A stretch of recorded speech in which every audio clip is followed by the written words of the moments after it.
Un accord à l'arraché qui laisse les producteurs de lait sur leur faim. C'est le sentiment général aujourd'hui chez les agriculteurs après 3 semaines de conflit avec les industriels.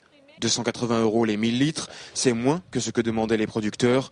Mais pour la FDSEA, où l'on dit comprendre la déception, mieux vaut un mauvais accord que pas d'accord du tout. Je vous avoue qu'on vit très mal cette situation-là.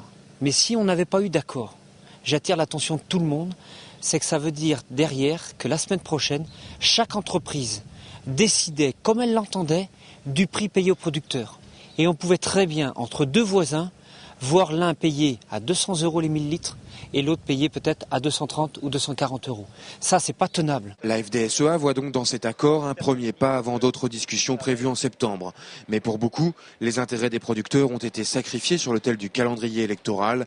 Il fallait un accord avant les européennes de dimanche. Je pense qu'ils ont précipité par rapport aux élections et c'est pas très logique, quoi. Pour couvrir les frais de production et être rémunéré pour le travail que l'on fait, il faudrait au moins entre 38 et 40 centimes par litre. Quoi qu'il en soit, l'accord entre industriels, coopératives et agriculteurs ne règle pas en profondeur les problèmes de la filière du lait, confrontée, comme toutes les autres, à une dérégulation au niveau de l'Union européenne et de l'OMC.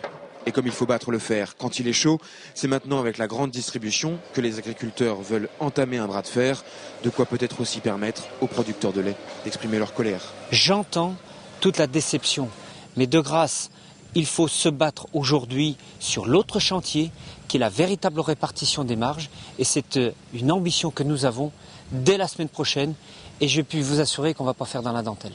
Un accord qui ne règle rien sur le long terme, un feu qui couve dans toutes les filières. Le successeur de Michel Barnier, à l'évidence, ne risque pas de s'ennuyer.